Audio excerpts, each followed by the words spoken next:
hadn't rained in weeks. The ground was cracked, the air dry enough to suck the moisture out of your lungs. Out here, a good well wasn't just convenience, it was survival.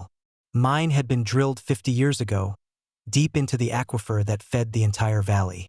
Clean, cold, reliable. That well kept my cattle alive, my crops green, and my ranch standing while others folded. Which, of course, made it a target. Karen and her HOA had been at me for months. First, it was water usage restrictions. Then it was, you're not sharing enough with the neighborhood. And finally, it was threats. Thinly veiled, but clear as daylight. If you won't play by our rules, we'll handle it ourselves. I didn't think they'd actually try. That was my mistake. The morning it happened, Max woke me before dawn. His barking was wild, panicked. Not his usual coyote on the fence warning. I pulled on my boots and grabbed a flashlight, running out back. That's when I saw it. Cement trucks, 3 of them, parked at the edge of my property near the well house. Men in hard hats were standing around, and the acrid smell of wet concrete filled the air. I sprinted closer, heart hammering. My flashlight beam caught the flow of gray sludge being pumped straight down into my well shaft. "Hey!" I roared, charging forward. "What the hell are you doing?" The men froze, guilt written all over their faces. One of them pointed toward the shadows. And there she was, Karen. Arms crossed, visor tilted like a crown, clipboard at the ready. "This well is no longer compliant with HOA standards," she announced smugly. "It's unsightly, it's overused, and frankly, it's unfair to the rest of the community." The board voted to cap it. "You poured cement into my well?" I shouted. "That's my water supply. My cattle, my crops." Karen's eyes glittered. "You should have thought of that before you defied us. From now on, you'll be hooked into HOA water. At a fair rate, of course." She smirked. "3 times what you're paying now." My fists clenched so hard I thought my knuckles would crack. Max growled beside me, sensing my fury.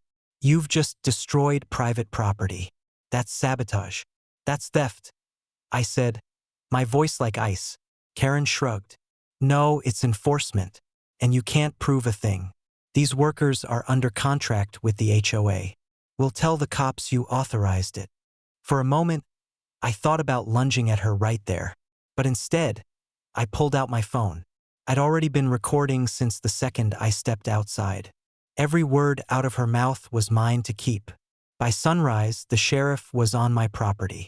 He stood over the now-hardened well shaft, shaking his head. "She actually filled it?" "3 trucks full," I said flatly. Karen wasn't even ashamed. "Sheriff, this man has been abusing water rights for years. I'm protecting the neighborhood. He should be thanking me." The sheriff raised an eyebrow. "Karen, you do realize this well is on a federal lease, right? He supplies water to the fire department every summer. You just sabotaged emergency infrastructure." Karen's smug grin faltered. No, that can't be true." "Oh, it's true," the sheriff said coldly. "And that's not just trespassing anymore. That's tampering with public safety. You could be looking at federal charges." Karen's face went pale. I didn't know." The sheriff cut her off. "Doesn't matter. Ignorance won't save you. Cuff her." As the deputies hauled her off, still screaming about HOA rights and community standards, I stood over the ruined well. The sight made me sick. Decades of work, poured full of cement like yesterday's trash. But I wasn't beaten. That afternoon, I drove straight into town, marched into the Water Commission office, and pulled the contracts myself. The HOA's entire water supply came from one source. And who do you think owned the land under that pumping station? Me. The next week, their taps ran dry. No sprinklers, no pools, not even a trickle from their kitchen sinks. And when Karen called me collect from county jail, shrieking that I had doomed the whole community, I simply said, "You wanted control of my water, Karen. Congratulations.